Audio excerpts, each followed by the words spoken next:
green. Are you an ultimate Eagles football fan? Well, you're in the right place. Ready? This is Birds 365, hosted by the new Mac and Mac, Jody McDonald and John McMullen. Here we go! Who collectively have covered and talked about more than 50 plus years of Eagles football. Kick off your day with Birds 365. You'll get debate. We love to argue. You'll get the real story from inside the locker room. And you'll hear from some of the great football minds from around the region. You're about to become an Eagles insider. Get in the game. Join Jody Mack and Johnny Mack and join the football community that flocks to Birds 365. Birds 365 starts right now. Welcome to the NFL. Let's go! Go!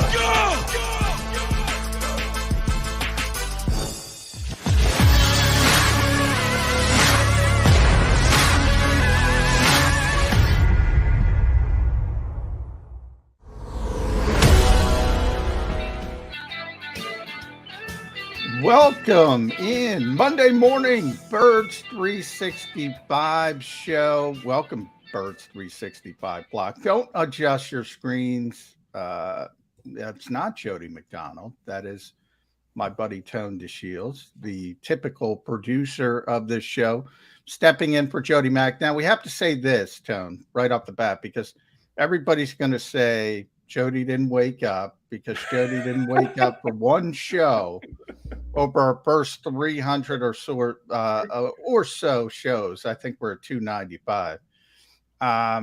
He is up, so you don't have to worry about Jody oversleeping, but he is having some technical issues. So we're going to be working on that. Maybe he comes in, maybe he doesn't.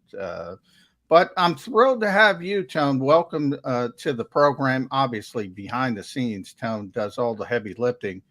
But he does his own podcast, so he's used to this kind of stuff. And I want to introduce him to all the listeners. Welcome, Tone, to Birds 365. Hey, John, thanks for having me. It's interesting because I used to watch this show regularly before I became a JAKIB Sports team member, right? And you said this is episode 295 for you guys. I think this is episode 1 for me. So first time for everything, and looking forward to this opportunity because there's so much really to get into when it comes to the Eagles. I know it's the off season, especially that weird limbo window between OTAs and training camp, and that's the time where we have to become our most creative as not just beat reporters like yourself, but content creators like myself as well. Yeah, and I think, I'd like to joke, this is list season, Tone. You've heard Jody and I say that. We got a couple more lists we're going to talk about the Eagles. And it's interesting because from Philadelphia's perspective, the expectations of this team, it's been sort of one of the themes in the offseason. It continues. Pro Football Focus has the Eagles wide receivers, top 5. I think number 4, I have to double check, but top 5 group. Right. And the 33rd team, which are our buddy Paul Domowitz writes for, Joe Banner, Mike Tannenbaum. They did their top offensive line list. I took a look at that at JAKIB Sports, so people can read that. But the Eagles, no surprise to anyone, are a tier 1 offensive line with 3 other teams. So when you talk about a 32-team league and you're in top 5 at these positions, that's pretty good. So maybe as we get towards this offseason and we continue to move towards training camp, which starts July 26th, I believe, is the reporting date. Maybe this hype is justified. Certainly it's justified at certain positions. And it's been a long time since anybody was talking about the Eagles having one of the best receiving groups in this league. Absolutely. And, for me, when you think about it in a vacuum, right, like you said, like from a position group basis, the Philadelphia Eagles can actually compete with most of these and most of these teams. Like you said, the wide receiver group, you have an AJ Brown, Devontae Smith, Quez Watkins, who's up and coming. But even outside of the wide receiver room, I believe the list also included tight ends as well. And when you think about what Dallas Goedert brings to the table, you can't help but to think highly of what this team can do, especially just AJ Brown's presence alone creates mismatches for the opponent, because even if he doesn't have a catch in the game, he's going to demand so much attention on the other side of that field, which is then going to make life easier for Devontae Smith. And then Quez Watkins can easily run up the seams, split the cover two, and go deep. Or then you have Dallas Goedert, who can catch balls across the middle. This team has become very versatile in their wide receiver room, and I believe that's been the theme of this offseason is versatility. Versatility. What do you think? Yeah, I do. I mean, well, number one, I think when you talk to this coaching staff, particularly at certain positions, certainly offensive, defensive line, you always talk about Jeff Stoutland, Jonathan Gannon. These guys want versatile players, and they want guys to be able to play different positions. Now there's certain, obviously, there are certain positions where you're not looking for versatility. Wide receiver, you can talk about moving in and out from, X to Z to flex and being able to line up. And I know coaches like to pay lip service to that, but look, there's certain guys like AJ Brown, you don't want him in the slot. You want to take advantage of his big body and his ability to get outside the numbers. And for that matter, Quez Watkins, maybe the only issue you look at in that top three receiving group, Tone, is, okay, where does Quez fit? Because he's really an outside receiver. He can run by everybody, but he's probably best suited for this team to go in the slot if he can do it, simply because Devontae Smith, who can do it, do you really want to waste him as a slot receiver too much? It's okay if you do it every once in a while, but you want him outside the numbers as well. And in theory, on paper, you want AJ and Devontae to be the flanker and the split end, and you want somebody, whether that's Quez Watkins or maybe it's going to be Zach Pascal. To be honest, I think people don't talk about that enough as the main slot receiver. And Nick Sirianni's always going to talk about, we want to move these guys around. We want to have them each in every position. And maybe that turns out to be exactly that, because at some point you just, I guess, want to let talent go. So, this has always been one of my biggest concerns, really dating back to when Doug Peterson was still here, Tone, and the fact that not only has this team's inability to find a receiver been troubling, the fact that they haven't been able to do it in this era is really troubling, because let's face it, this is the offensive era of football. This is the passing era of football. Everybody's got receivers. It's easy to find receivers. So if you look around the NFL, the Eagles haven't had a 1,000-yard receiver since Jeremy Maclin in 2014. 2014. Correct. That is unbelievable. Other than the Jets are the other outlier. Brandon Marshall, 2015. They also had Eric Decker. They had two in 2015. Everybody else, it's 2019 at worst, 2020, 2021. You get the Giants, who are a terrible team. You got to go back to 2018. I'm looking at my list here. The OBJ. So they have to go back to 2018. Every other team, it's 2019 at worst, 2020 or 2021. The Eagles have to go back to 2014. What I mean, that speaks to receiver. That speaks to the malpractice at the GM position at times, And look, I'm really big on giving Howie Roseman credit when he deserves it, and I'm also really big on letting him have it. And this is with all due respect. There have just been times where Howard Roseman has overthought the role as GM when it came to evaluating the wide receiver position. Perfect example, and the most recent example, is the Jalen Reagor and Justin Jefferson, debacle. And I'm one of those people who used to be very critical of Jalen Reagor, and I've come to a point where I'm starting to, I guess, ease up on him, because at this point we know what we know, and I think it'd be a bit unjust and unfair for me to continue to criticize him, especially knowing the way the team is built now. He's, by the war of attrition and by circumstance, he has dropped down the depth chart. And like you said, we've gone since 2014 without having a 1,000-yard wide receiver, and we came this close with Devontae Smith, this close. But again, you think about like you said, this is the time of the list, and the Eagles were ranked 4th with their receiving core: AJ Brown, Devontae Smith, Quez Watkins, Dallas Goedert. They even mentioned Reagor on the list. I'm surprised. I thought they probably would have mentioned Zach Pascal, so that threw me for a loop. But in a vacuum, yes, this Philadelphia Eagles has top 5 groups.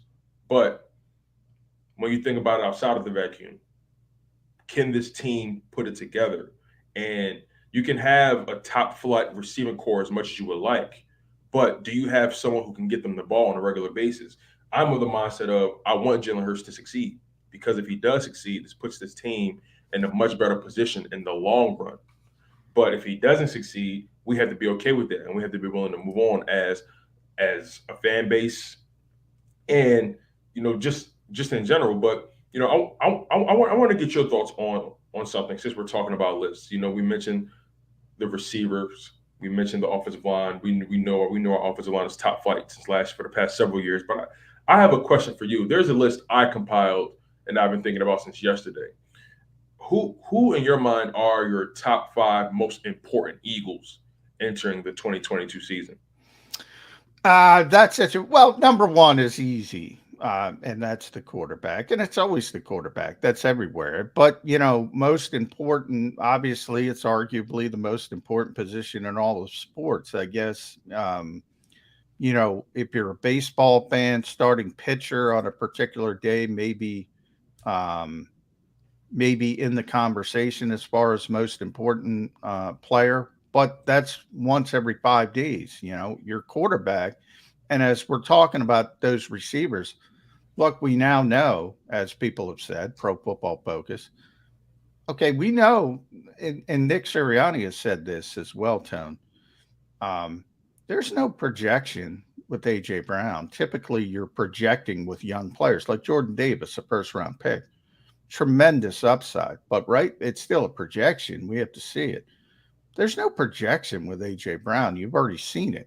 You know what he is. You know he can produce in this league. Same thing with Devontae Smith. A little bit more projection because he's a young player. But You saw how good he was as a rookie player. So now, I always say receivers are at the mercy. They need a vehicle to get them the football. They can't do it themselves. Now, you can do a manufactured touch. You can do an end around, but you know what I'm saying. Right. For them to do their job, they need a vehicle to get them the football. Can Jalen Hurts be that consistent vehicle to get A.J. Brown and Devontae Smith the football consistently? That, to me, is the number 1 issue with the Philadelphia Eagles. Number 1, not issue, but thing we have to answer. So when you talk about most important, number 1 is easy. Then it starts to get cloudy. Okay, who's more valuable? Who's less valuable? One, I'm going to say off the bat, that's probably going to open some eyes, is Jordan Davis. And we're on the same page here, John. Yeah. Not to cut you off, but I had Jalen Hurts number 1. I had Jordan Davis number 2. Yeah. And the reason for that is because Jordan Davis is the key to Jonathan Gannon's vehicle. Yes, he is. And I don't think people realize it. They and don't. I wrote about this at JAKIBsports.com. People can check that out at JAKIBsports.com. People are looking at the Eagles defense, and they always talk about Jonathan Gannon, and they look at Mike Zimmer, understandably so. Matt Eberflus, understandably so. He's not going to run that defense. He doesn't want to run that defense. He wants to run Vic Fangio's defense, which is, by the way, over 30% of the league wants to run Vic Fangio's defense. And when, Vic has decided to take this year off, and when he comes back next year, if nobody wants to hire him to be a head coach, he's going to set up the biggest bidding war in the history of coordinators in this league. But people say, what's the connection? The connection is Brandon Staley. For people that don't know, Brandon Staley was an outside linebackers coach under Vic Fangio, and Sean McVay hired Brandon Staley. Now, what's the connection there? For people that don't know, Brandon Staley and Jonathan Gannon are best friends. They've known each other since they were 10 years old playing AAU basketball in the Cleveland area. Wow. They were in each other's wedding. That's how close they are. Jonathan Gannon helped Brandon Staley get his first coordinator job in college at John Carroll. They are peas in a pod, and they believe the same thing with defensive football. Now, we're not going to have time. We're going to get into this later in the show before our first break, but just real quick, and we'll dive deeper into it later, Tone. But Sean McVay, the first time he went to the Super Bowl, which is his second year as a head coach, he was destroying this league till he hit Vic Fangio. And Vic Fangio kind of shut him down. The Patriots copied the plan. The rest is history in the Super Bowl. They held the Rams to 3 points. Sean McVay specifically went to Brandon Staley and said, run Vic Fangio's defense. And that's how that happened. So that's where Jonathan Gannon wants to go. That's why you need anybody who watches Vic. They play this sort of hybrid 3-4-4-3. Could be a 5-man front. Could be a 6-man front. That's what they did to stop the Rams back in the day. They used a 6-man front. Versatility is something we've talked about, and we'll get into this later in the program, because I do want to get into your list of the most important players on the Eagles. But I see Ed Kratz has jumped into the green room, so I want to jump to our first break after the fresh from Niagara Falls, by the way. Ed Kratz will join Birds 365.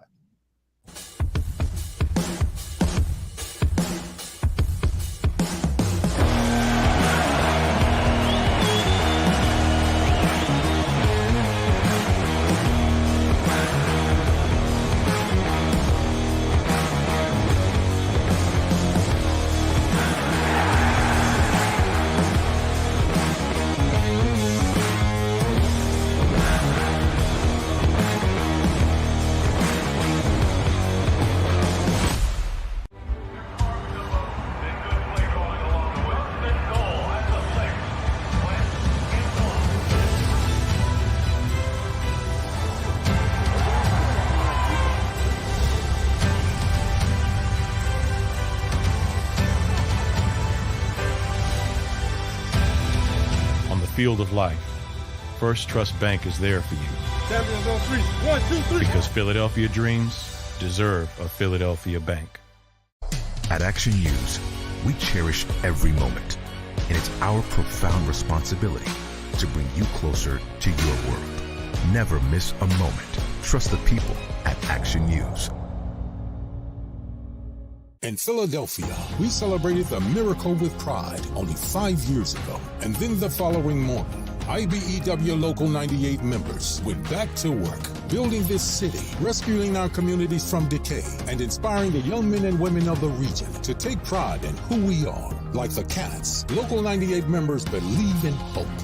To learn more about who we are, what we do, and career opportunities with Local 98, visit us, IBEW98.org. All right, did you know I was the Mommy Slam Dunk Champion? Really? Yes, really, don't sound so surprised. Let's see it. Oh, you're ready. All right, here we go. Let's hear the crowd. So go to right, I go to left, fake 'em out. Mama, go up, mama! She did it. Again? You can't avoid gravity, but United Healthcare can help you avoid financial surprises by helping you compare costs and doctor quality ratings. United Healthcare. At Stateside Vodka, every new customer gets the world's best rocks glass, free. You're telling me that bottle is cut in half? You could say that.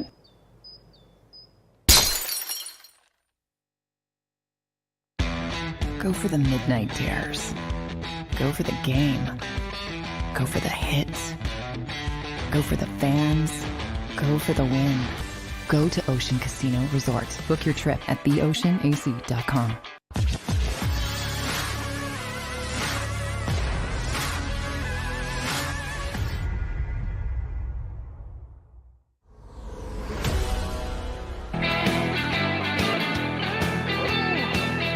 We're going to wait for some technical difficulties. Uh-oh. We're still having technical difficulties, Jody. Can you hear me? I hear You're very spotty coming in and out. Do you hear Jody, Ed? Same as you, John. Very spotty, in and out. Very spotty. Jody's been having internet issues since big storms here in South Jersey. Yesterday, yeah. Yeah, there we go. There you are. You got me better? Is that any better? Yeah. You still Yeah. got issues with me? All right, that's good. Hopefully we can do this. First things first, Ed, do you want to join me? Uh-oh, spotty again. We might have to drop Jody out and see if he can come back in town. And between time we'll talk. Ed and I'll talk. We're used to that. Yeah. First of all, as I said, fresh off Niagara Falls, world traveler. You got the passport out. You're going across the border to Canada. How was the trip, buddy? Well, first of all, John, let me wish you a happy birthday. I believe that was yesterday. Yeah, it was yesterday. Yeah. Thanks, everyone, by the way. Yeah, 40 years old again, huh? It's nice. Yeah. Congratulations. I appreciate nothing to celebrate at this age, but I appreciate everyone with their well wishes. Yeah, I'm a big birthday guy. I celebrate each and every one, not as like I used to, with a beer in each hand, but I still celebrate. I did have a beer in each hand at one point. That's about all I do to celebrate. Yeah. Very nice. Yeah. So I went to the Hockey Hall of Fame. I've been to the Pro Football Hall of Fame in Canton. I've been to the Basketball Hall of Fame in Springfield, Mass. And now I've been to the Hockey Hall of Fame in Toronto, which was really cool. Haven't been to Cooperstown though, the Baseball Hall of Fame. Now that shocks me. That would be the one, for me, the Pro Football Hall of Fame is the biggest, but you know, for most people, I think baseball would be the number one Hall of Fame, and it's relatively close. I'm surprised Ed Kratz hasn't been to the Baseball Hall of Fame. Yeah, I don't know why that is. Just opportunity, I guess. I covered something in Canton and saw the Pro Football, and that's still to me the top Hall of Fame out there. And I'd put the Hockey Hall of Fame second. I'm a big hockey fan, big ice hockey fan. I played the sport on the street, not the ice. I played street hockey as a kid. Did they have a street hockey wing in the Hall of Fame? Not that I was able to locate, but I didn't get through the whole thing. I have to say I was only in there for about an hour. Probably need more like 2 hours to see the whole thing. But what I saw was pretty awesome. And it was a good trip and glad to be back. And thanks for covering those Eagles. I've been reading all your work and, SI.com/NFL/Eagles. I did see you got a picture with the Stanley Cup. It exists. It still exists. The Flyers haven't seen it for 40 years, but it's still there. The cup is still out there. It's interesting. So, you're a Philadelphia sports fan in general. And I look at the landscape of this city, and I think most people think, for where they were and because they have Joel Embiid, the Sixers would probably be the closest to being a championship level team, at least before the playoffs and people got to see the warts. If I told you the Eagles were the closest professional sports team to a championship, excluding The Philadelphia Union, that's from my buddy Kevin Kincaid of Crossing Broad. I don't want to leave the Union out, but for this exercise, I will. Are the Eagles the closest to being a championship contender? I would say yes at this point. Although the Phillies resurgence now has me thinking, hey, maybe the Phillies can sneak into the World Series, but that's way too wishful thinking. And you're right about the Sixers. You thought with Joel Embiid, maybe they would be the next team, and they still could very well be. But you look at this Eagles team, and I know you have, John, and it's a team that if everything falls into place this season, they could make a push for the Super Bowl. I know the NFC is perceived to be the weaker of the two conferences, and that's true, but you still have the defending champion LA Rams in there. Not easy for a team to repeat. I don't think we've had a repeat winner since the Patriots. Yeah. So it's not easy, right? But the Rams are still a very, very good team. The Bucks with Tom Brady back, you can't discount them. They seem to have every piece back in place from a season ago. So those are the two strongest teams. You have the Packers, of course, with Aaron Rodgers. They're the number one seed the last 2 years. But still, I think the Eagles could be the team that, if you look across the NFL or the professional landscape in Philadelphia with just the four main sports, I know the Union, a lot of Union fans out there, and they have a very good club. But I think you can make a very strong case that the Eagles will be the next team to win a championship in the city. And I'd like to call this list season, Ed. We have the lull, obviously, between OTAs, and with the Eagles, there's obviously no mini camp. So now, I believe training camp opens July 26th or 27th. I forget, but 26th I think is when they report. 26th is when they report. And so we have this lull. So, everybody's doing their list. I did a list at Sports Illustrated, the top 5 sort of unheralded players who kind of showed up in the two hours we got to see practice as reporters. Other people are doing their, power rankings and things like that. Couple lists I saw over the past couple days, Ed, speaks to this sort of high expectation level of this Eagles team. Wide receiver, which, this team hasn't had a 1,000-yard receiver in forever. And all of a sudden, Pro Football Focus is projecting they have the 4th best wide receiver group in the entire NFL. They haven't had a 1,000-yard receiver since Jeremy Maclin. All of a sudden, they get A.J. Brown. Everything kind of falls into place. Devontae Smith is going to improve in year 2, and he was very close to that 1,000 yards. But all of a sudden, less pressure on him as a number 2 receiver versus a number 1. And then also at the 33rd team, which is Joe Banner's website, Mike Tannenbaum's website, our old buddy Damo writes for them now. They did their offensive line tier rankings, and to no one's surprise, the Eagles were in tier 1 with only 3 other teams. So right there's an example of 2 positions where some pretty reputable outlets have the Eagles top 5 in the entire NFL. Now, we can also point to some deficiencies, safety, and I don't know if it's fair to say deficiency, but I think it's fair to question whether Jalen Hurts can distribute the football consistently to that good receiving core. So where are you on the expectation level of this team? Is it are people, I'd like to use this term, Ed, are people skipping steps with the Eagles? Yeah, I'm pretty high with my expectations, I'll say. I think they can win 11 games. They won 9 last year, and I know they played some quarterbacks that, don't deserve to be, starting quarterbacks in the NFL, and that helped. But I think this roster is better than what they finished the season at last year. We've seen it reflected, like you said, in the receiver rankings. A.J. Brown makes all the difference in the world with this passing offense, in my opinion.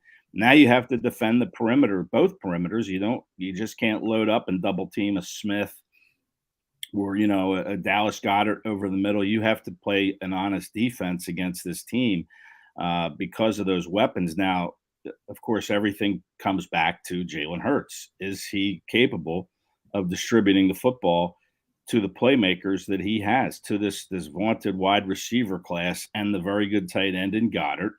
And you have some backs that can catch the ball out of the backfield with Kenny Gainwell and Miles Sanders and Boston Scott.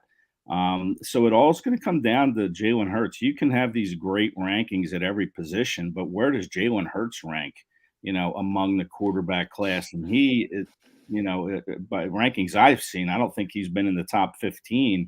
He has to go out and prove that he can be the guy because he does have a terrific offensive line. I wouldn't argue at all with the 33rd team that has ranked them in the top tier of offensive lines. And that's kind of where it's going to start with this team is, they were able to stay relatively healthy last year. I know they lost Isaac Seumalo for the season very early on, but they had a very capable fill-in in Dickerson. So, and that was a revelation really to see Dickerson play with Jordan Mailata on that left side. That makes them stronger. Now you do have a spot open at the right guard spot, but again, you have some players that can fill that role with Seumalo moving over and Jack Driscoll.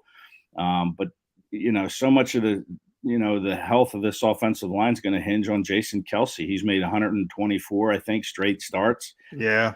He's the anchor. He's the one that's going to make this line what everybody expects it to be. But my expectations are pretty high. I know there's holes at safety, but every NFL team has holes that's somewhere on that roster, and the safety just happens to be where it is for Philadelphia. But I think it's a cover. You can cover that hole up with what you have at the corner, what you have at linebacker, and what you have on the defensive line. The linebacker group, John, I don't know ranking-wise where they have fallen, but that's a pretty good unit, I think. It has the potential to be very good, this linebacking group.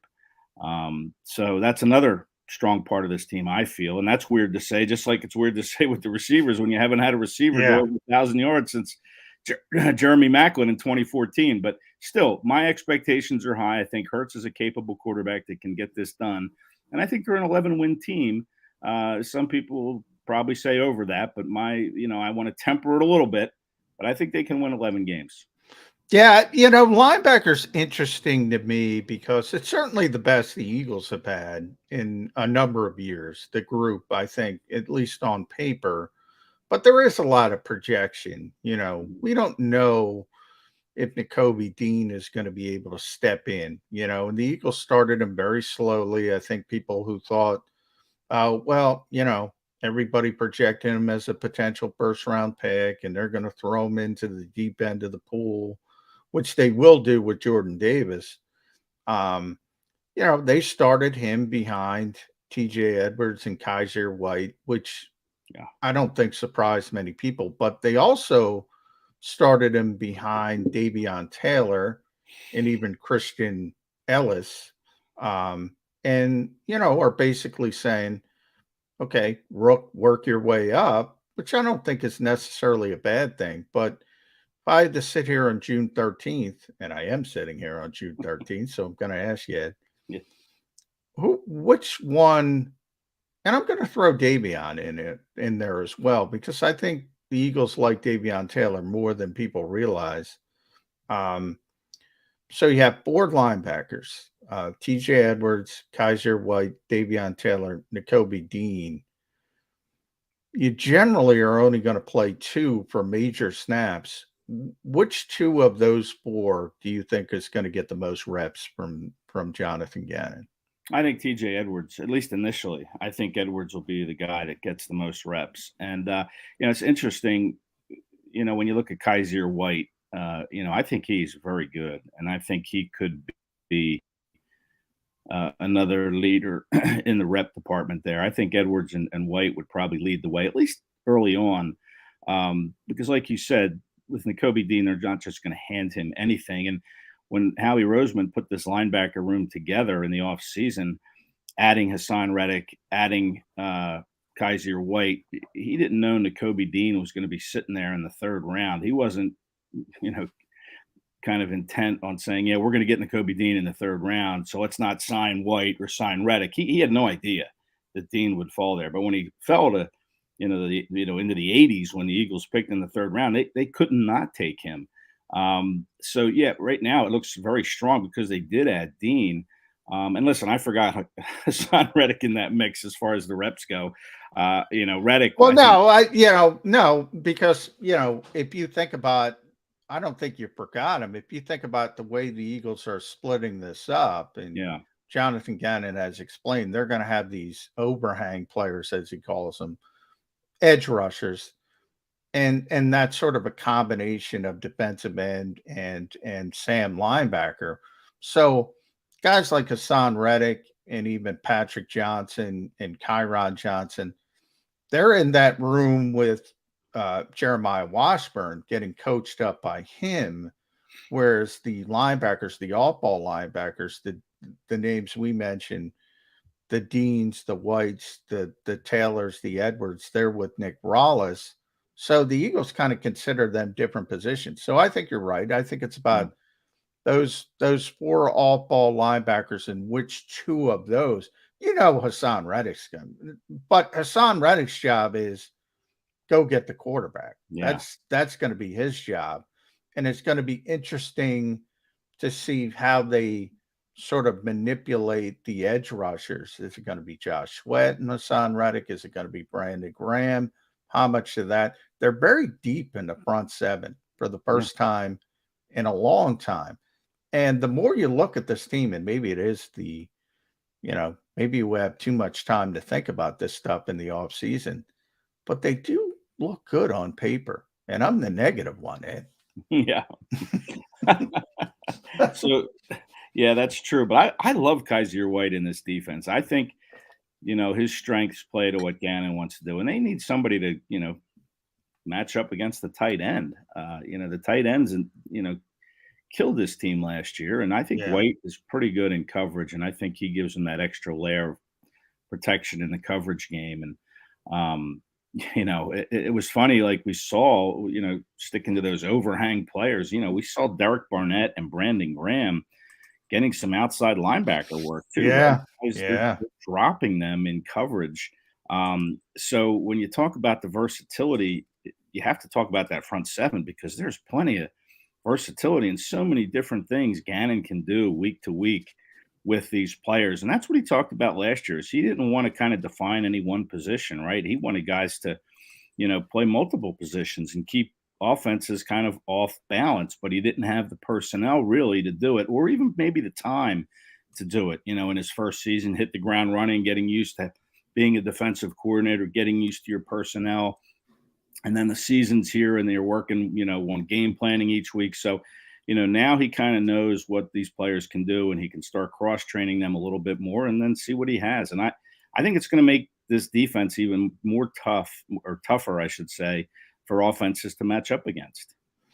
But now you mentioned something a little bit earlier, Ed, about health, and obviously that's a big part of the NFL. That's kind of baked into this whole thing. Everybody's got to stay healthy. We all understand that. We're as healthy as possible. But the Eagles have tried to legislate health, I guess, is the best way I would describe it, by scaling back on the off-season work. Under the CBA, which if you talk to most coaches, Ed, they will tell you 13 practices is not enough. So that's what the Eagles had at their disposal. If they chose to use it, they ended up doing 6. So less than 50%. Couple questions on this. And I think it's unfair. And for the Eagles as a whole, if you think about, these are organizational decisions, and Nick Sirianni has got to go up and explain them to us and reporters. And you go back to Doug Peterson. I always like to bring up the White House. When the Eagles won the Super Bowl, they were going to go to the White House. Everyone disliked the president. That shifted. in a different direction. They didn't end up going. And poor Doug Peterson had to go up there and talk about it. And I always said, that should be Jeffrey Lurie up there. That should be, at the very least, Howie Roseman. But no, it's the head coach. And I get the feeling much lesser in this circumstance, but still, Nick Sirianni's not the guy declaring this. Nick Sirianni's not the guy that doesn't want to be out there and practicing. But Nick Sirianni has to explain it. Number one, do you think that's true, or do you think Nick's on board? And number two, do you think that's fair for the Eagles to ask their head coach to explain things like this? Well, I think Nick's in on these conversations. I really do. Well, I know he's in on the conversation, but and I think he's okay with it. I mean, and listen, I don't think they even practiced 6 times. I think it was only 5 when you factor in the fact that they were supposed to practice on June 9th, right, this past Thursday, and they didn't.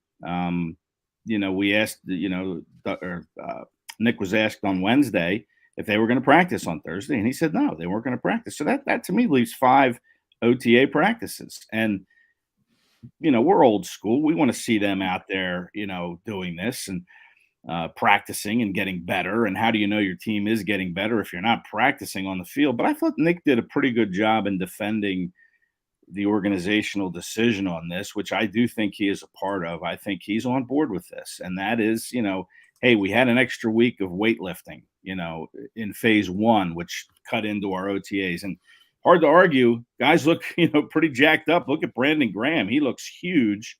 I thought David Taylor looks bigger. Jalen Hurts looks stronger. So, they had the extra week of weightlifting. Then he said, we had rookie developmental periods, which the media and nobody else saw. So it was kind of like 2 different sessions. They had the rookies practicing another dozen or so 7-on-7 plays after the regular veteran practice was finished. And then he said, and I thought this was a good point. You don't want guys to get stale by practicing too much and doing the same things. So they used this time to work on technique and fundamentals and to really drill those over and over and over again. And Brandon Graham said he thinks it's a smarter approach to work on those issues instead of going out there and, hitting every day and this and that.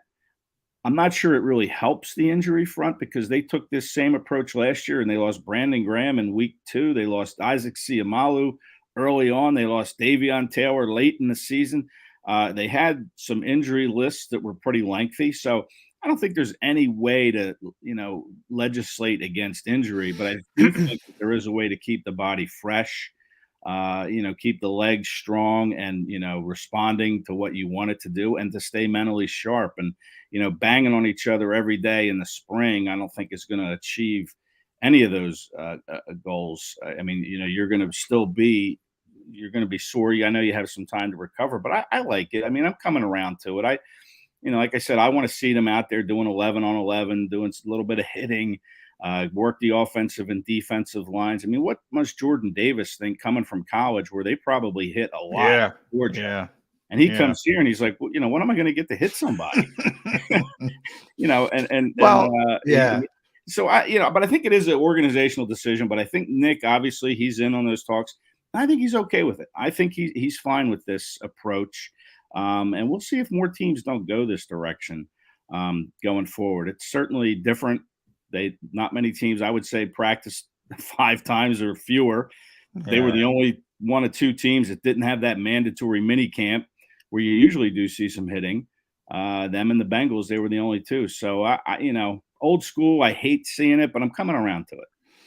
Well, I do like Nick's explanation of cutting out 11-on-11s because you can't hit anyway. You can't put the pads on anyway. Yeah. So why you out there and, you're telling Jason Kelsey, all right, go half speed.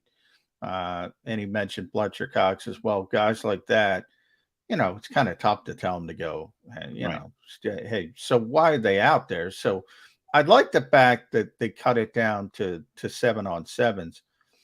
And for the most part, I say all the time, I don't think the Jason Kelce's and Fletcher Coxes of the world need spring work. I mean, they know what they're doing. That it's not important for them, but I do think it's important for the developmental players. in the guys who haven't reached their ceiling as a player, and they're not getting opportunities. That's who I'm concerned about, because I think player development is real. We see it all the time. TJ Edwards, we talked about him earlier. I think he's the most underrated player on this football team. I remember talking to TJ back, it might have been last year, might have been when we talked to him in the spring.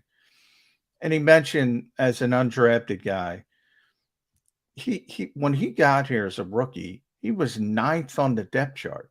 9th on the depth chart. And now he's the Eagles' best linebacker, and he's sort of like the leader in the clubhouse. Nakobe Dean's got to knock him off. If TJ Edwards came in this environment, do the Eagles even notice him? Do they have a chance to notice him? I guess the classroom.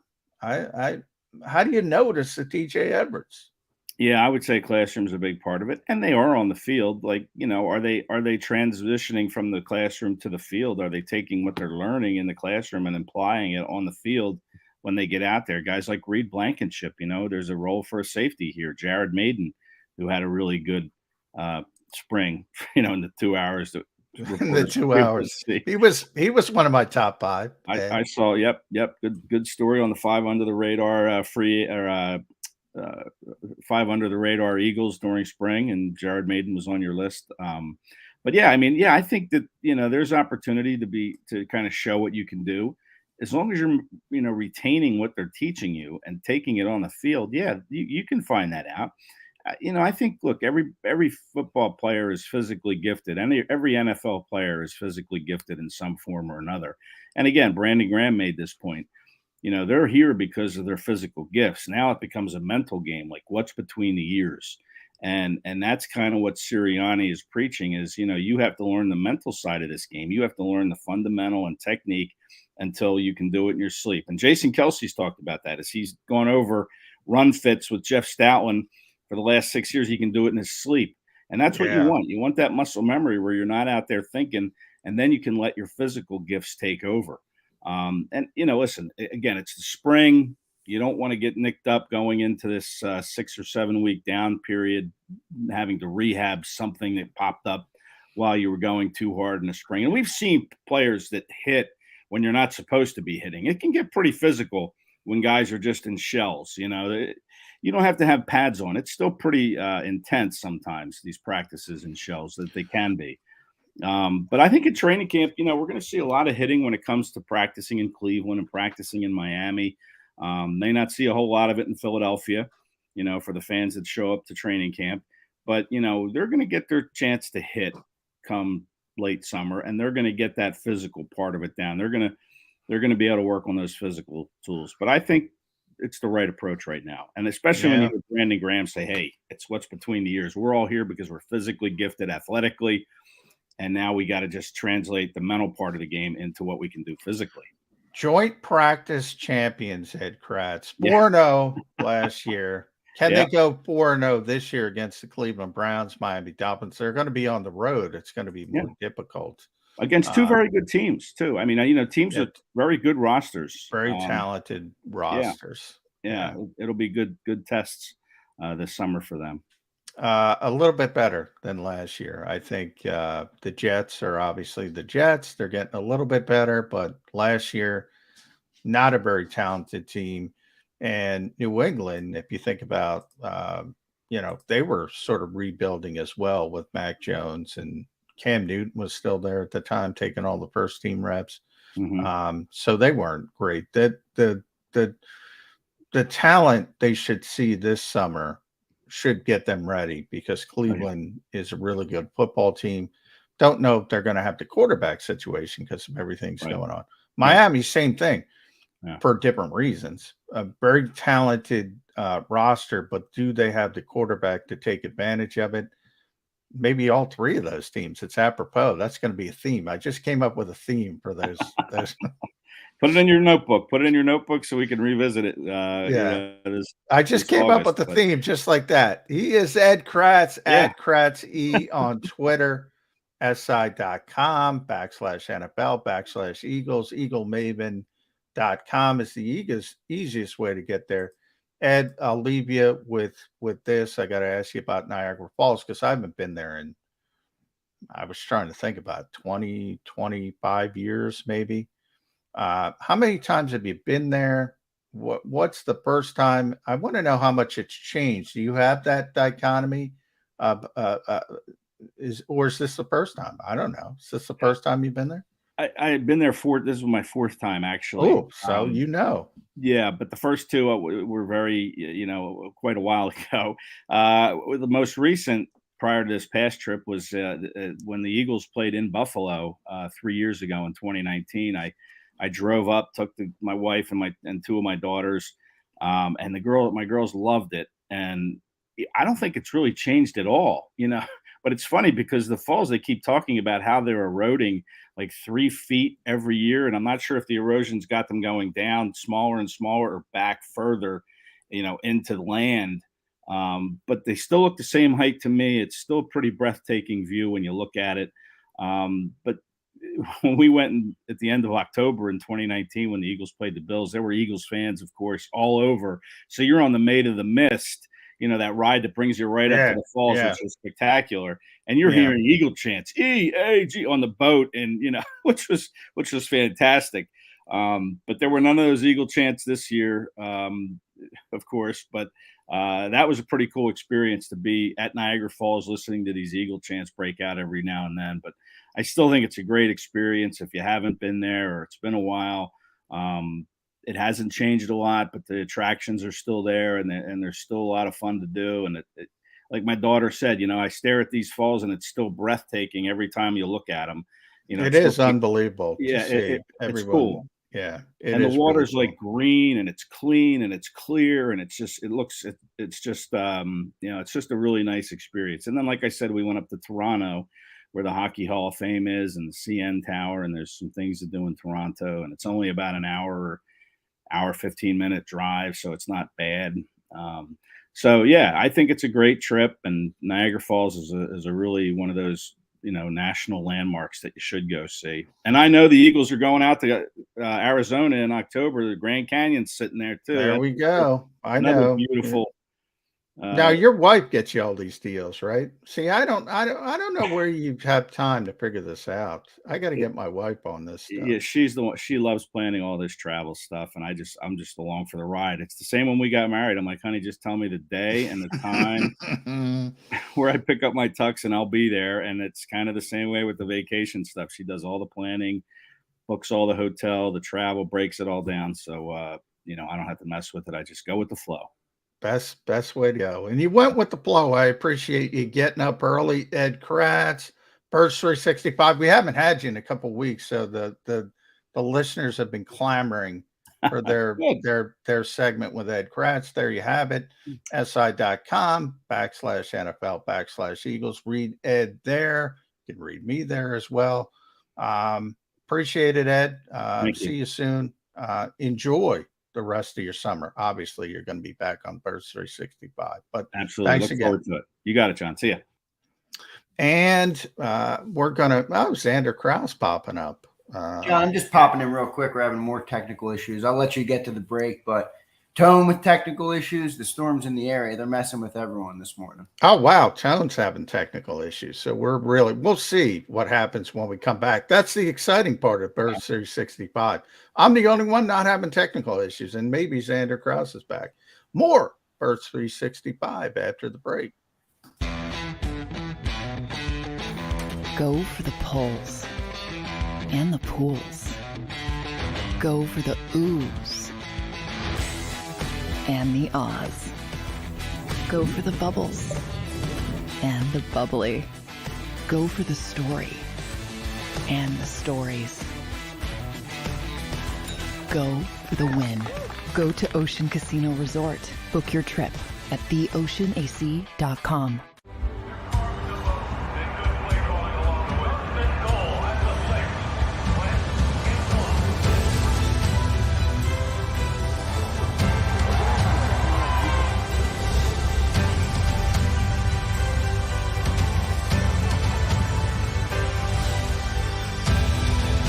Field of life, First Trust Bank is there for you. Champions on 3. 1, 2, 3. Because Philadelphia dreams deserve a Philadelphia bank. At Stateside Vodka, every new customer gets the world's best rocks glass, free. You're telling me that bottle is cut in half? You could say that.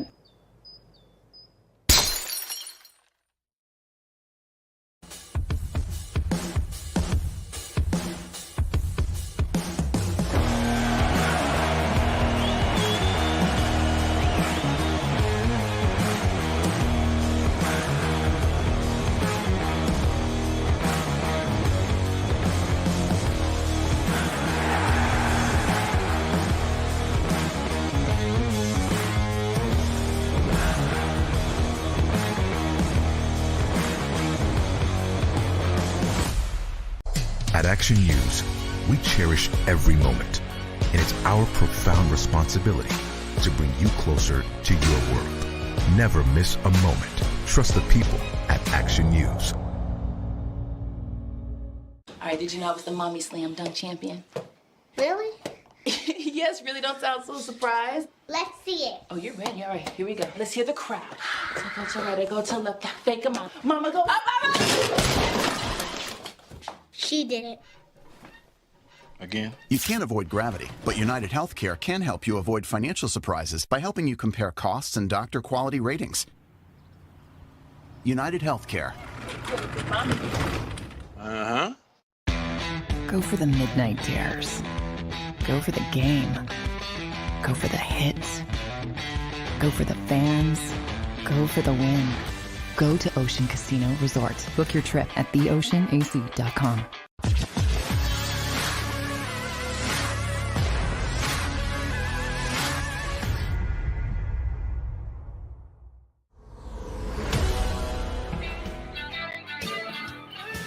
Yeah, welcome back to a Monday technical problem edition. Here we go. I'm up with Xander Krause. I've had Jody McDonald, Tone DeShields, Ed Kratz. Thank him for stepping by. So a lot of storms in the Delaware Valley, creating havoc with internet around. So we're doing our best to get you through Monday here on Birds 365. Thanks for Xander for hopping back in.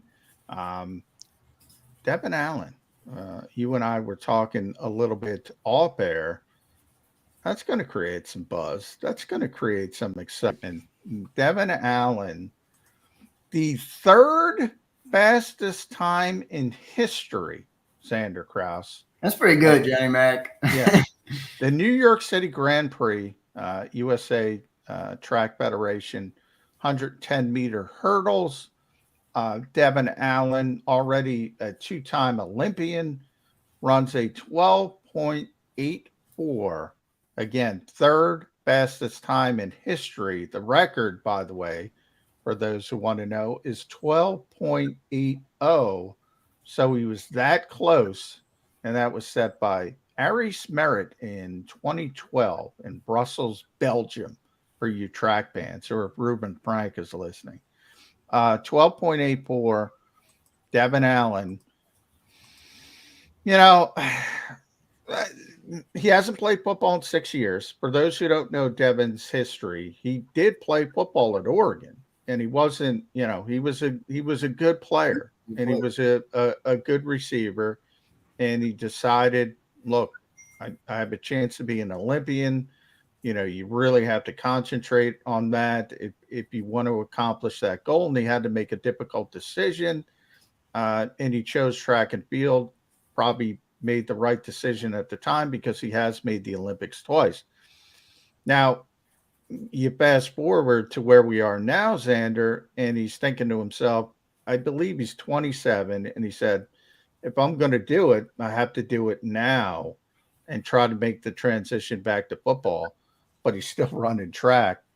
Well, not to cut you off, my head goes to one thing with Devon Allen, John, and that's special teams. Can he catch the ball? Kick returner. And if he can catch the ball, you got to assume that he's better or more. There's more potential for playmaking or explosive plays to happen with him back there than what we had last year. Well, I will say this, because we asked Michael Clay. He spoke.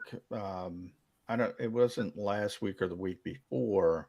Kind of all runs together, but we did mention Devon Allen, and Michael Clay was like, Devon Allen, and he said, and he went into the hasn't played in 6 years.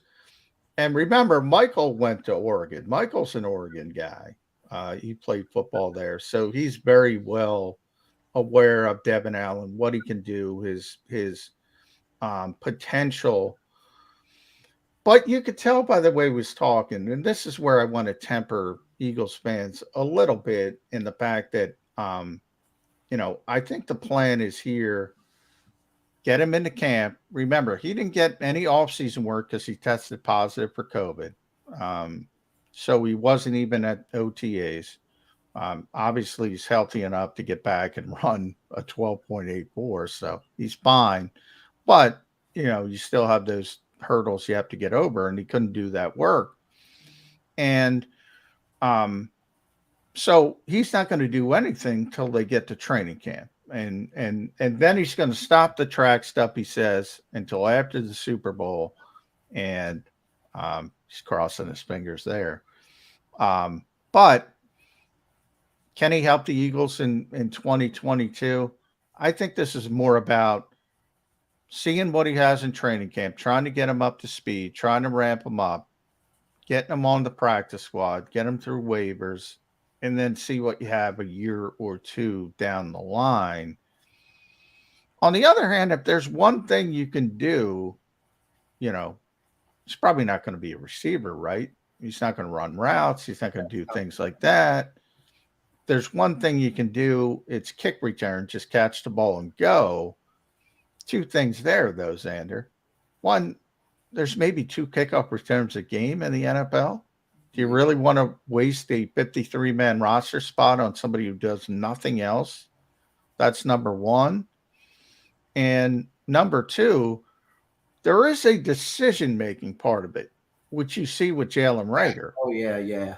Yeah. %. Yep. So it's not like there are some times, and teams will try to take advantage if they sense, look, this guy's not ready. They might mortar kick it. They might pooch kick it. They might force him to make a decision that's maybe a bad decision.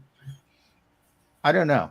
That 12.84 on the 110-meter hurdles is getting people too excited, Xander Cross. Well, I don't want to spend too much time on Devon Allen, but I did think that was pretty notable. It's one thing to run a really fast time.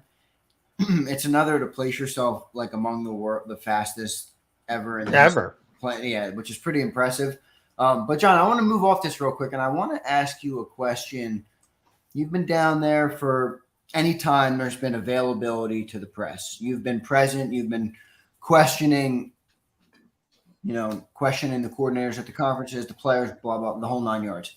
What does it feel like this year going into this season? Last year, it felt like, you had Nick Sirianni, you had the drama of his press conference, whatever you want to make of that.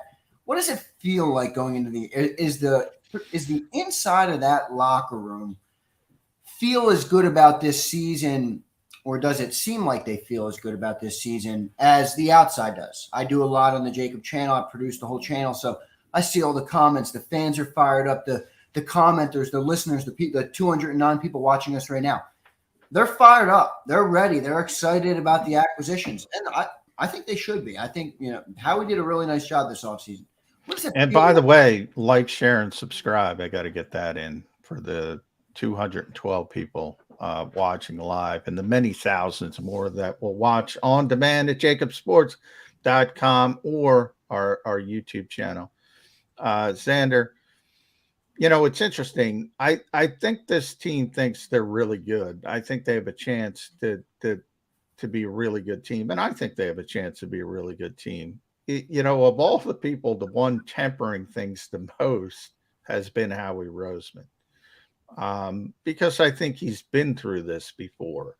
And he understands how many hurdles there are to being a good NFL team. It could be an injury here, could be an injury at the worst position possible, could be an injury or a number of injuries where you don't have a ton of depth, but if they stay healthy, Dallas Goedert is a perfect example. Look, that's a top 5 tight end in this league. I talk about it all the time. To me, and I said this last week on the show, we're talking about best pure football player, not most important, because obviously Tone and I talked in the opening of the show. That's always going to be the quarterback because of how much is on their shoulders. But just best pure football player, their particular position. I think Dallas Goedert is the best player on the Eagles. What if he gets hurt? You think Dallas Goedert's better as a tight end than Jordan Mailata or Lane Johnson are as offensive tackles? Yeah, I think he's that good. And that's not saying a lot. I mean, you got Jason Kelce at center. He might be the best in the NFL. I think it is. And people always take it the way you just take it, Ted. They take it as an insult to somebody else. Well, yeah, I don't take it as an insult, but I take it as high praise for Dallas Goedert. Because I think he's that good. I think he's that good and that unique. In fact, there's only one other tight end who can do everything he does, and that's George Kittle. Because most of the guys, Travis Kelce, everybody loves Travis Kelce, and they should. He's one of the best receiving tight ends who has ever lived. You don't want him blocking people. Dallas can do everything. Yeah. And George Kittle can do everything. And I just think he's really, really good. That's not a slight at Lane Johnson, not a slight at Jason Kelce, not a slight at Jordan Mailata. As I look at it, Lane is getting a little bit older. Jason's getting a little bit older. That's the realism. It's a quick moving league. Are you ascending? You would be Darius Slay at corner, and Slay would be the obvious. Slay will tell you he's the best. I'm sure he will. And I love that about Slay because I think that's crucial to being successful as a cornerback in the NFL. He's got tremendous confidence, and it is crucial, and he's a great player. But just be where, like Slay, we talked about Devon Allen.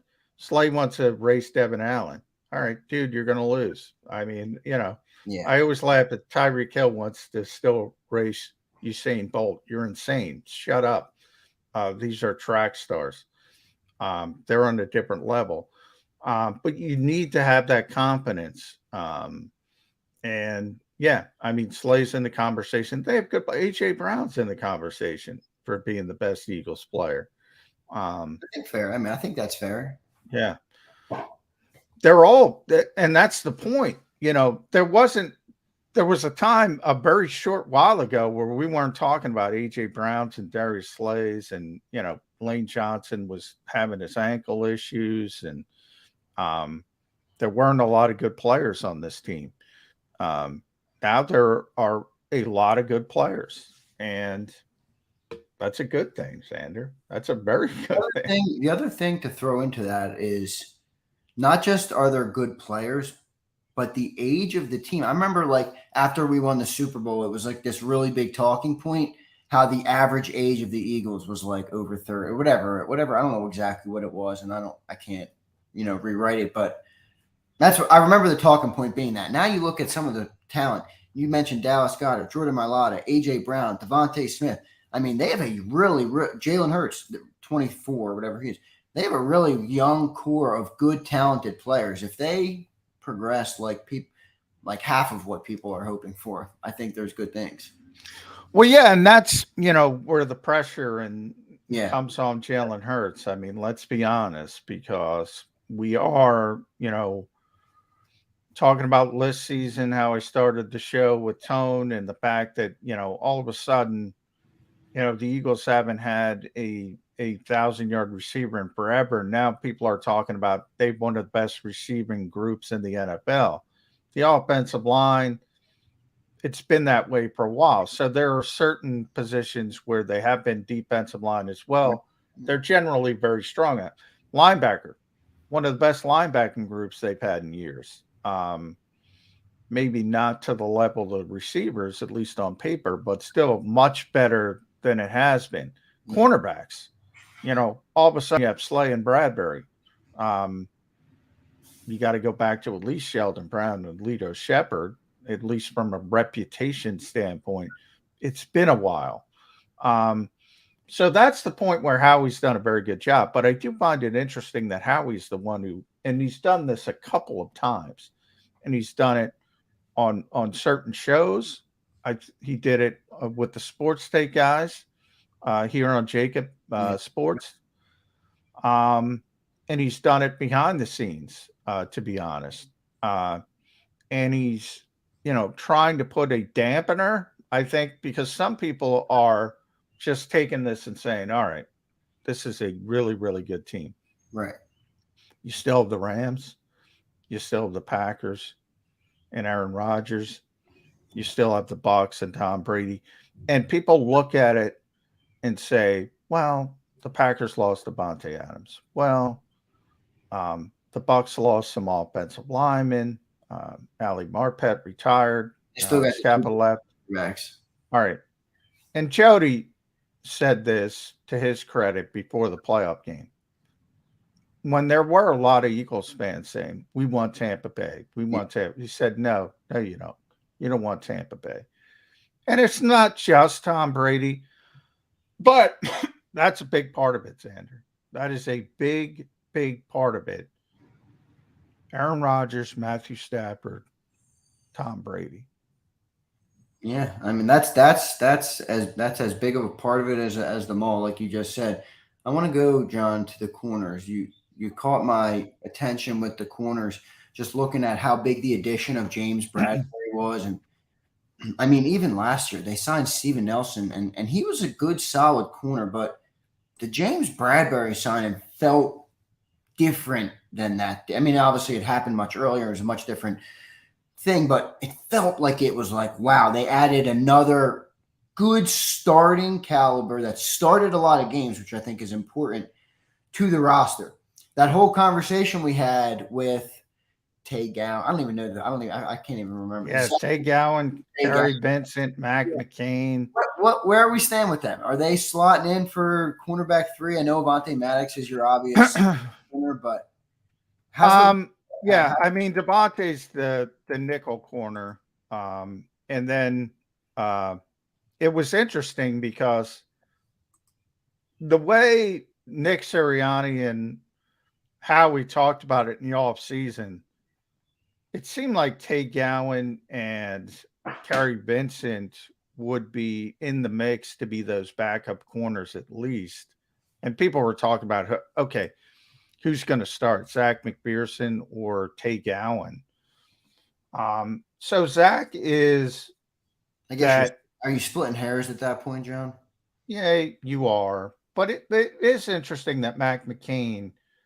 So the starting corners were Darius Slay, James Bradbury, Avonte Maddox, 2 outside corners in the slot. The backups were Zach McPherson, no surprise.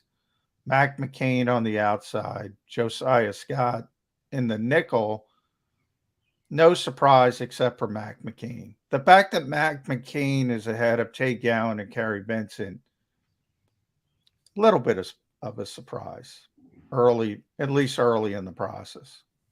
Yeah. So, all right. I just wanted to go there because I know there was like a time this offseason where everyone talked about that because that was after Howie made all his moves. It was like, okay, well, we need a corner now. And everyone was like, Zach the guy. He shifted very quick once Bradbury got signed. But I mean, I think all in all, if Jalen pulls this together, I know you mentioned Brady, Rodgers, Stafford. I told Dan Cilia this, host of the National Football Show. I like the Vikings as a sleeper team this year. They have Kirk Cousins. That guy throws for a lot of yards. They got great. Yes, he does. They just took the guy who was calling the offense with McVay to be their head coach. You get rid of, the older style coach that they had up there and the Mike Zimmer, and you bring in some of the new blood. I don't know. Maybe it's a Matt Stafford type turnaround for the Vikings. I hope not, obviously, but I could see that being out there. They do have a pretty talented roster. I know their front office botched the draft, but I think the Eagles are right up there. I mean, I think they I think you can considerably call them a contender in the NFC this year, much more so than you could have last year, despite being the 7th seed and making the playoffs. You knew that they weren't one of those teams. Well, I would say, and this is what the Eagles do well. And I get what you're saying about the Vikings with Kevin O'Connell and Sean McVay, and they might be better, but people get excited about the Vikings because they have a 4,000-yard passer. They have Dalvin Cook. They have Justin Jefferson. They have Adam Thielen. They have Irv Smith coming back from injury. They have great skill position players. Can't block anybody. Haven't been able to block anybody in a decade. Literally, when I say that, just been a terrible bottom 5 offensive line year after year after year after year. The Eagles build it the right way. It's not sexy. I don't know if that's sorry to cut you. I don't know if that's Stoutland or that's Howie or it's Laurie or whoever the heck it is. Andy Reid. Andy Reid started it. Even after Andy, I mean, this team, he did start it. This team has always had a really good offensive line. Well, that's the thing. That's the thing. Andy started the DNA, and they understood Andy was right, and they kept it going after he went on. But, the 33rd team we were talking about, they did their tier 1 offensive lines. No coincidence, Eagles are in the tier 1. Yeah. Another team in the tier 1, Kansas City. No coincidence. No coincidence. That's where it all started. The Eagles were smart enough to continue it. It's never sexy. And Howie said it again. You can go back to when he drafted Cam Jurgens and everybody, why don't you draft a corner? Why don't you draft Nakobe Dean? He said it again. People don't listen. We're always going to default to offensive, defensive line. Always, always, always. When it's even, always going to default to offensive or defensive line. I thought that they're right. Yeah. I thought that was a really cool comment. And I'm not sure how much of it was media talk or whatever, but I remember a press conference after the draft and how he's like, we had Jurgens and we had Dean, and when the pick came up, it was kind of a look around, got to go ahead, and everyone we knew, and you put the pick in because going in, we're going offensive line no matter how good everything else looks, which I think is a good thing. I never get upset with the offensive line picks. People got upset last year at Landon. I remember I said, I produced draft takes with Derek Gunn. He brought on former Eagle offensive lineman Barrett Brooks, and both of them kind of grabbed. Nobody likes the big guys until now everyone's like, "Oh, the left side of the line is a beast." Yeah. How things change in just 1 year. I love the offensive line. All right. We're going to continue talking about offensive line and everything else with the Eagles in the NFL. Bob Klauber from Newsday, their NFL columnist, the great Bob Klauber, set to join us. Hopefully, we have so many technical issues.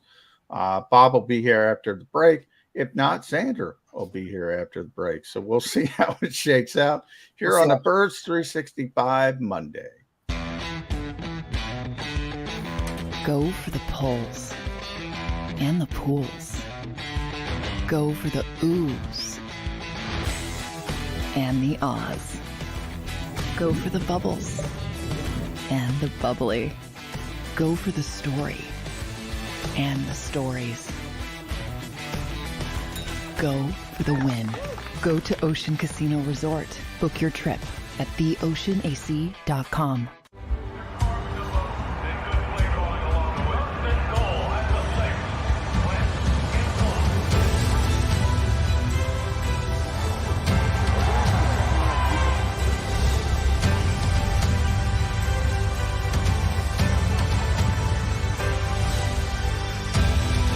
On the field of life, First Trust Bank is there for you. Champions on 3. 1, 2, 3. Because Philadelphia dreams deserve a Philadelphia bank. At Stateside Vodka, every new customer gets the world's best rocks glass, free. You're telling me that bottle is cut in half? You could say that.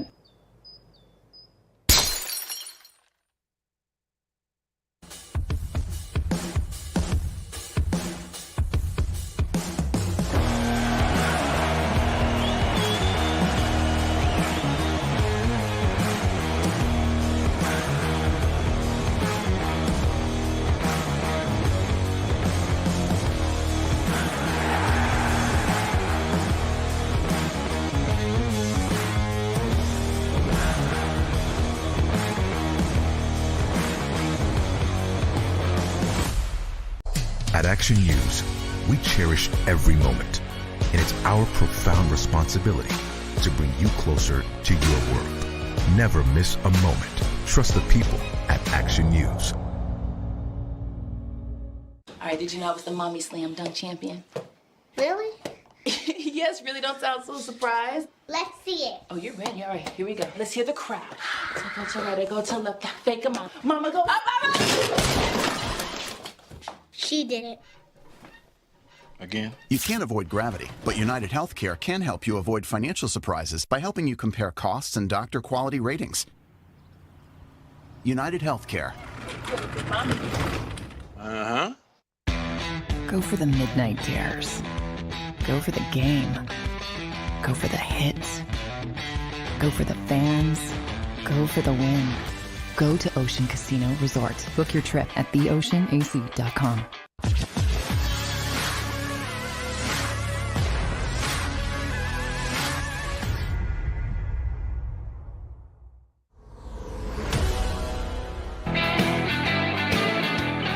Welcome back to the show, Birds 365, here on a Monday. Yeah, you see Bob Klauber, the great Bob Klauber, national NFL columnist from Newsday. Bob, I have to tell you right off the bat, Jody McDonald having technical issues, so you're stuck with me.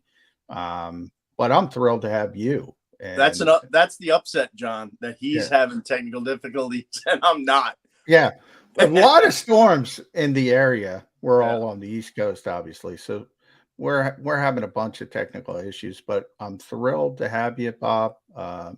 Good to see you. Hey, John, is the picture centered? I look like I'm off to one side. I think you were off to one side, but that's your camera. Yeah, there you go. Now we can see all the books. Now I know you've read all the garbage on the floor. Go ahead. Yeah, all that stuff. No, well, I always say I'm a writer. Bob is an author, so that's different. Bob is a higher level. The Forgotten First. I'm gonna pimp that. Great book. I've read it. Tremendous, and we'll talk about that. But I do want to get into some NFL issues first, and obviously, in Newsday, you're based in New York with the Giants and Jets, two teams. In a lot of ways, Bob, I call this the I-95 draft because you thought about where the Eagles were in the process when they started, before they started making all the moves. They had 3 first-round picks. You had the Giants and the Jets with 2 each in the top 10. Where are the Giants and the Jets with all these changes? Which team do you think is a little bit ahead? Because for the first time in a long time, Bob, I'm starting to think the Jets might be ahead of the Giants. I think that is a correct read, John, because for a couple of reasons. The general manager there, Joe Douglas, has now had 3 years. He worked in the Eagles front office, so people there should be familiar with him. And so he's had 3 years to kind of redo this roster. Now, that first year was a little weird because he inherited Adam Gase. And Gase actually brought him to the organization. And if Joe Douglas turns out to be the real deal, the Jets can thank Adam Gase for bringing him in. I'm serious, because they were very close in Chicago. Yeah. And Gase, put in the good word. But he's had time. But that first year, he went with Gase, and it just didn't work out. So it was a roster that was kind of stuck in a transition for a year too long, normally when a GM comes in the first year. So that said, he's got a quarterback. And I think that's important. Now, Zach Wilson is not Aaron Rodgers. He's not Joe Namath. He's not Joe Montana. He's not any of that. But he's a young quarterback with talent and an upside. So he had a rocky first year. The fact that he's coming back to a team that has had a good offseason in terms of roster improvement, the fact that he knows the system a year in, the fact that there are better things around him gives the Jets a chance. Now you go to the Giants. Now Daniel Jones has been there. This is his 4th year, but in this time he's kind of shown who he is, and that's, I like this quote, good, not great, and maybe good is stretching it a little bit because he just has not been consistent. So I think the Jets are ahead of the Giants in terms of the roster building process. I don't know if it's going to be better record-wise, but it should be. Now, you mentioned good, not great with Daniel Jones, Bob. The one thing you have if you're playing is the luxury of playing time. If you're playing well, nobody's going to take you off the field. I mean, that's the bottom line. However, you get the sense, and I'm on the outside looking in, you get the sense that the Giants are doing this rebuild. And the plan is after this year, we can start kickstarting, start looking for the quarterback. Doesn't seem like there's a lot of belief in Daniel Jones. Is that the right take on it? Totally accurate take, totally logical, and you're spot on, John. And they don't want to say that. They don't want to say, yeah, we don't think Daniel Jones is the guy. Of course not. Right? They're trying to run a franchise. But the fact that they did not give him a 5th-year option, what else do you need? What other clue do you need to know that this team does not believe long-term in Daniel Jones? Now, he can change the narrative. How does he do that? He has a great season. And he shows that in Brian Dable's system, which is much more quarterback-friendly than Jason Garrett's, that he has a chance. So it will cost the Giants $8 million more in terms of applying the franchise tag as it would have been to give him a 5th-year option. That's chump change in this league, right? Yeah. So they have the ability, they have the flexibility to deal with him down the road if he puts together a season that is beyond expectation. Now, the one thing that Daniel Jones has going in his favor is, the one time he was in a system that was quarterback friendly, more quarterback friendly than the one that Jason Garrett had, was with Pat Shurmur in year 1. And he threw 24 touchdowns and 12 interceptions. He started in week 3, right? So he replaced Eli after week 2. So he has shown that, when the system is right, he can thrive in that. He did have a problem with turnovers in terms of fumbling, but he threw 21 touchdowns combined in the last 2 years under Jason Garrett's system. Well, you bring in a quarterback-friendly head coach, Brian Dable, who developed Josh Allen in a very meaningful way, and you see what happens. You roll the dice and give it a shot. And the backfield, Bob, is just as interesting to me because you have Saquon Barkley, who. It's pretty evident, and we can talk about the valuation of the running back position, and I'm certainly in that category that you probably shouldn't be drafting a running back that high in the draft to begin with. But going all the way back there, that's spelt milk at this point. Right. Is that a situation where the Giants, and, Saquon's had injury issues as well, but if he stays healthy, could this be a situation where they're like, let's give him the ball 300 times. We're moving on anyway. And let's see what happens with this. And in a lot of ways that's unfair, but I could see it happening. Yeah. I don't know about 300 times. That's a lot, man. That is a lot. But we've seen teams do that. Yeah. Yeah. You keep feeding them. I don't see that, though. I don't see I don't see a workhorse type situation here where they're just going to put the offense on his back. They will give him a lot, but you got to remember he's had 3 straight seasons in which he's lost time because of injuries. Yeah, and he had a bad knee injury 2 years ago. He had a bad ankle injury last year on a freak play against Dallas early in the season. He's healthy now. And what we've seen so far in these offseason workouts, and look, that's not going to be their game plan, but, it gives you an indication of what they might have in mind for Saquon Barkley. They're moving him around a lot. They're lining him up as a tailback. They're lining him up as a flanker, split out wide. So they're doing a number of things to try to bring out the best and the most in Saquon Barkley and try to make it easier for Daniel Jones to at least have a safe outlet. I mean, the best thing you could do for Daniel Jones is have him drop back and throw that swing pass to Saquon Barkley in space and have him go 50, right? Everything looks good. Everything looks good there. It's safe. It's not going to happen all the time, but that's the idea. They want to get him into space. Bill Parcells, he used it derisively about running backs who he called them satellite running backs, like Reggie Bush, satellite, and you got to put him out in space. Now, Parcells himself prefers a good between the tackles runner, but that's not what Barkley is. And I think that the Giants made the mistake of kind of treating him that way the last 2 years when he was on the field, kind of pounding him up the middle. That's, he could do that, but you're not getting the most out of him when you do that. You mentioned Brian a couple of times, Brian Daboll taking over as the head coach. For years, and you know this, covering the Giants for as long as you have, this was one of the most, consistent, stable organizations in the NFL. And then all of a sudden they move away from Jerry Reese, and all of a sudden you have McAdoo, and you have a new coach every 2 years, it seems. And you mentioned Pat Shurmur a little bit, and obviously Joe Judge.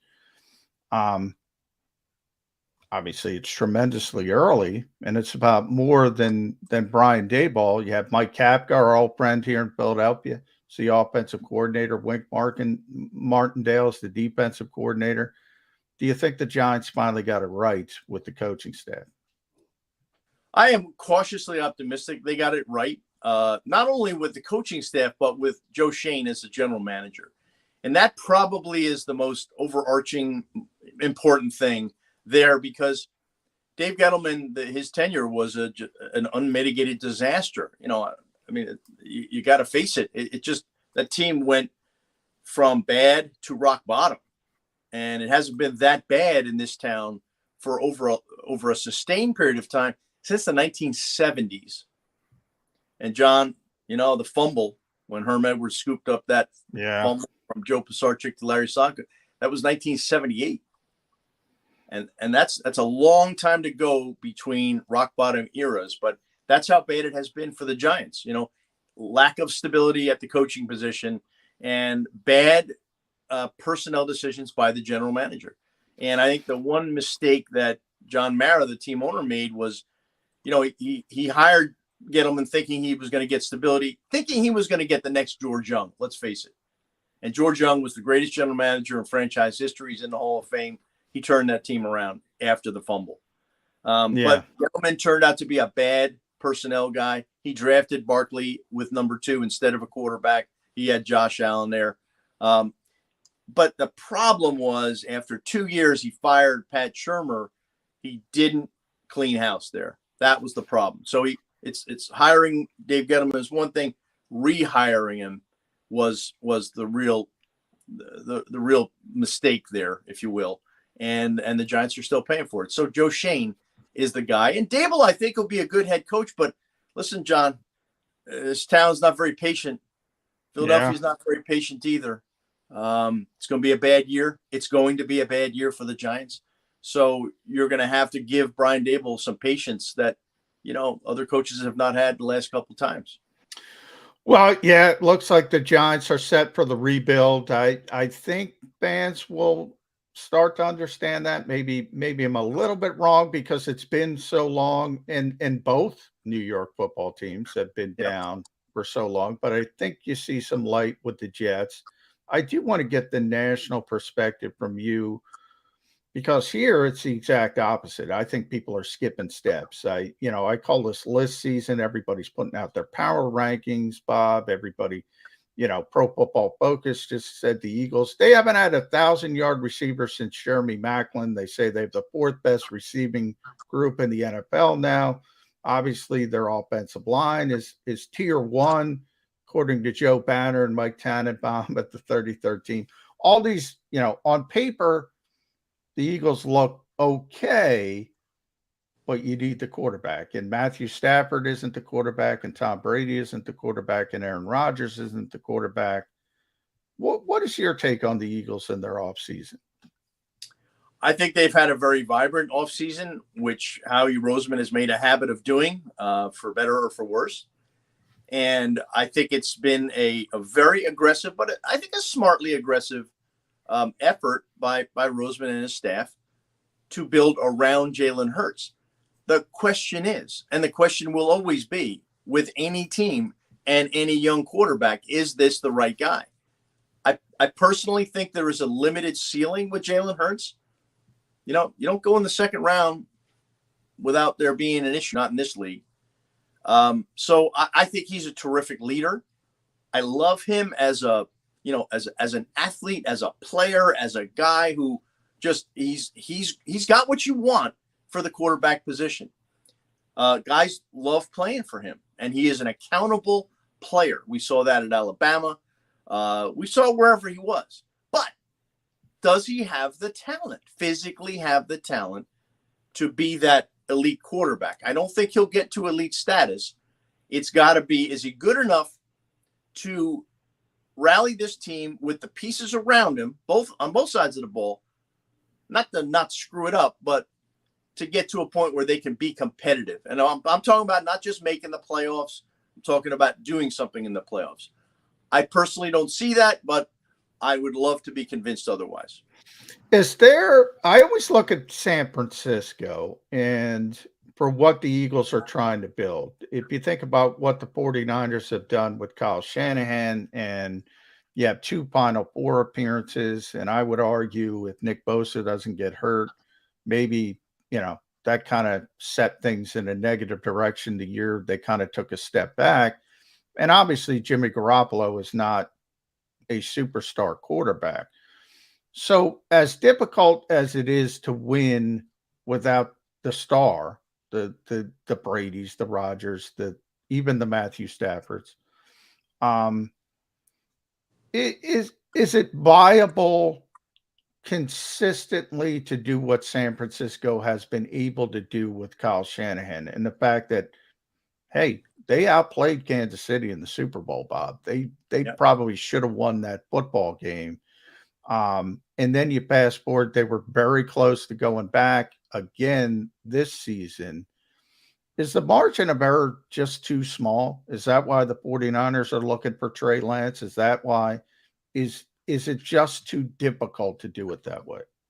I think so. I think that's a good read. And I think it's a very interesting comparison of Philadelphia to San Francisco, because that's what you've got. You know, San Francisco built around Jimmy Garoppolo. They built around the margins. But if you don't have that big time quarterback, you're only going to get so far. I mean, John, that team is one overthrown pass to Emmanuel Sanders away from winning a Super Bowl. Yeah. Kansas City. That's how close that game was. You know, props to Patrick Mahomes. He's a legendary player, and he showed in that game. But the fact is they could have and probably should have won that game. They didn't. But you know, and I know that they see a limited upside in Jimmy Garoppolo, and that's why he will not play for the 49ers anymore. And it's going to be Trey Lance, you know, come hell or high water. And that's going to be a painful process, getting a young guy going. But, you know, that's their decision. I mean, that's just the reality of life in today's NFL is you've got to have the big-time quarterback to really have a reasonable shot at contending for championships. And, you know, it hasn't always been that way. I mean, Brad Johnson won a Super Bowl, right? That's probably Trent Dilfer won a Super Bowl. Yeah. That doesn't happen in today's NFL. It just doesn't. And is that in many ways explain why Deshaun Watson is the guy of all people to get the first fully guaranteed, not Kirk got a fully guaranteed, but 5 years, I think $230 million fully guaranteed contract with, at the time, 22 civil allegations, which has risen to 24. Does that surprise you at all that this league would go down that route with a player like that? Or is it just, you know, you've been around, is it just about winning above all else and this guy can play and we're going to go down this road? Yeah, unfortunately it is a league just about winning, and they'll do whatever it takes. I think there was enough of a collective sigh of relief after there was no criminal indictment or charge. And that's when you saw the floodgates open up for Deshaun Watson. In Indianapolis wanted him. Texans wouldn't trade him there. Atlanta was really making an effort, Carolina, and Cleveland, you know, kind of comes from behind with that. And that really the difference was that guaranteed money as far as I'm concerned, because I think there were viable offers in Carolina and Atlanta. But yeah, it does speak to the fact that this league is all about winning, is all about quarterbacks. And I don't know that you're going to see guaranteed contracts in that range in terms of the entire contract being fully guaranteed. I think it's an anomaly right now, but the league is certainly trending that way. And back in the day, there were just no guaranteed contracts in the NFL. Zero. Yeah. There are a handful now. And it was because of the injury factor. But I think we've seen more and more that quarterbacks are able to play. Quarterbacks in particular are able to play longer. And that risk of injury is not as prevalent, and owners are therefore willing to at least consider the outlier contract if they feel that a player is there of a certain caliber. When it comes to the penalty phase, I want to get your thought on that, Bob, because from my perspective, Roger Goodell has always been very, I'll say, rabbit ears when it comes to public perception. And I go all the way back to Ray Rice. If you remember Ray Rice, the 2-game suspension, then the video comes out after, and it was awful. And for everyone who remembers it, all of a sudden, you had this public outcry, understandably so. And Roger kind of wanted to revisit it, almost double jeopardy in a legal sense. It's not a court, but and he got in trouble from that aspect, trying to re-legislate the penalty.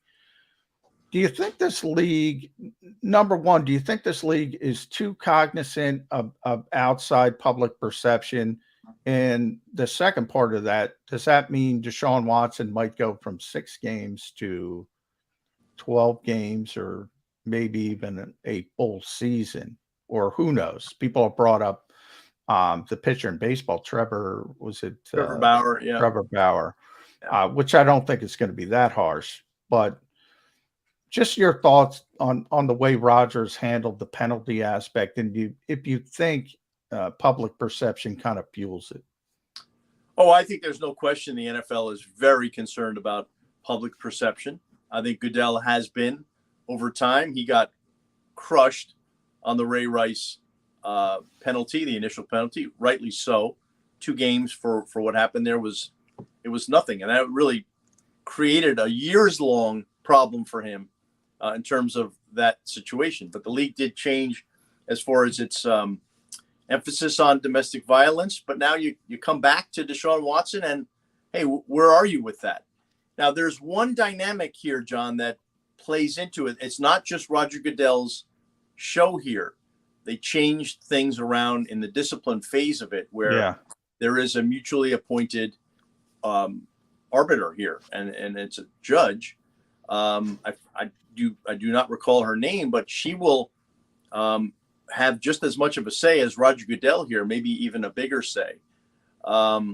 Ultimately, it's the league's decision, but I do think, based on public perception, based on the 2 additional women who have come forward with charges against and civil lawsuits against Deshaun Watson, I do think this will be a longer suspension than perhaps it would have been had those things not happened or some other circumstances came to be. So I think this will be a significant suspension.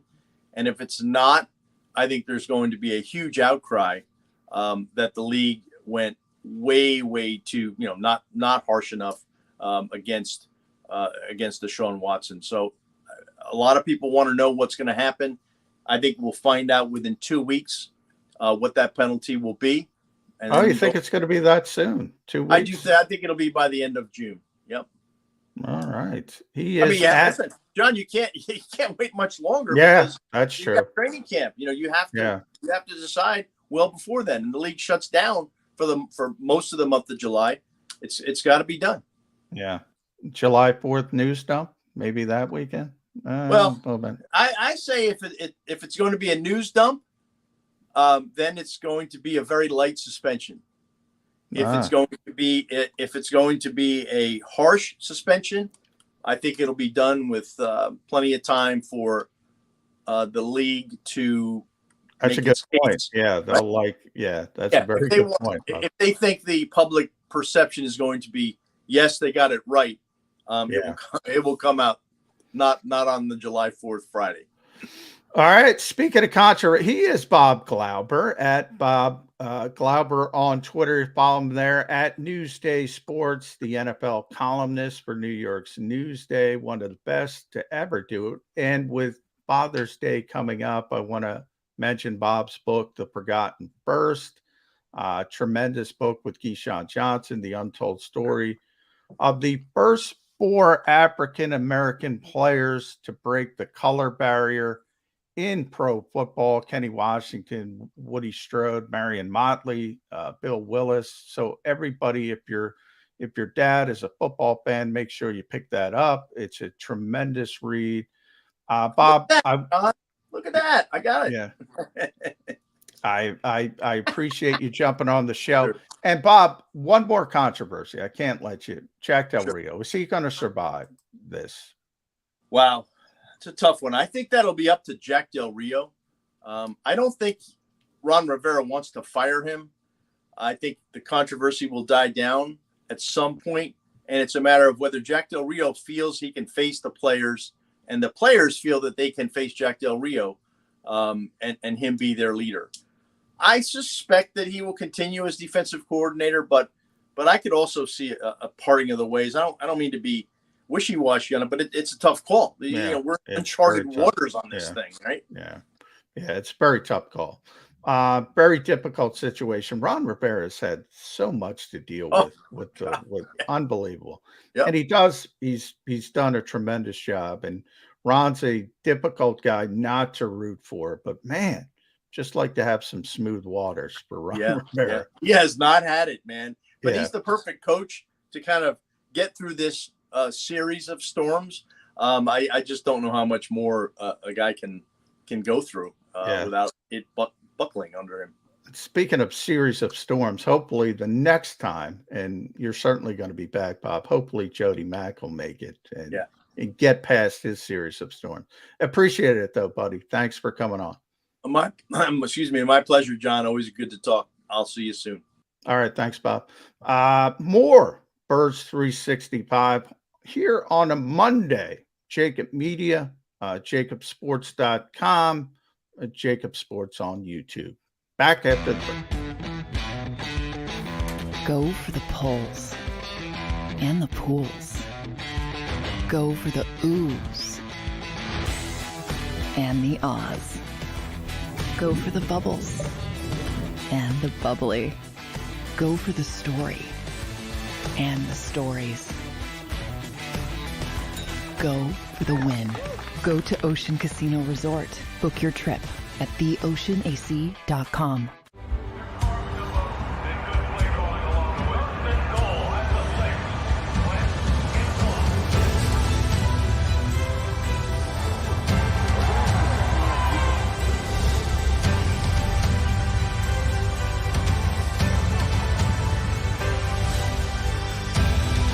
On the field of life, First Trust Bank is there for you. Because Philadelphia dreams deserve a Philadelphia bank. At Stateside Vodka, every new customer gets the world's best rocks glass. Free. You're telling me that bottle is cut in half? You could say that.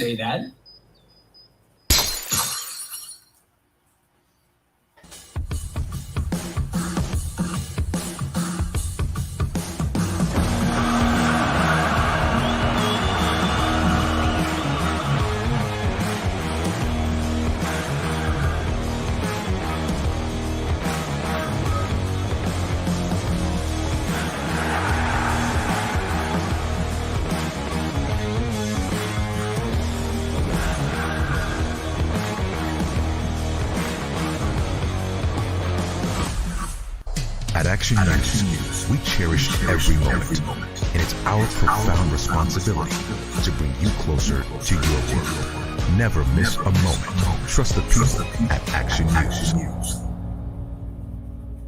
All right, did you know the mommy's champion? Really? Yes, really. Yes, I was surprised. Let's see it. Ready? All right, here we go. Let's hear the crowd.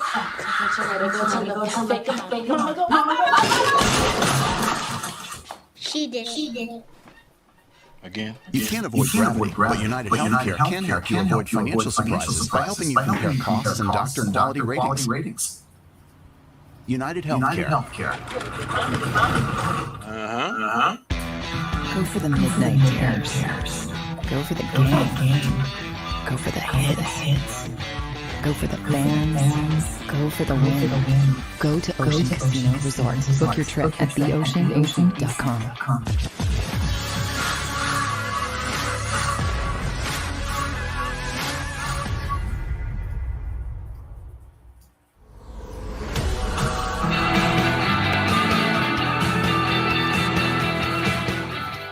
Back on Birds 365 on Monday. Now I'm getting an echo, Sander Krause. It's been a trying, but we're here. We're putting a bow on the show. And how many people have we had to get through this technical difficulty issue of a show? But we're here. We're almost at the finish line, Sander.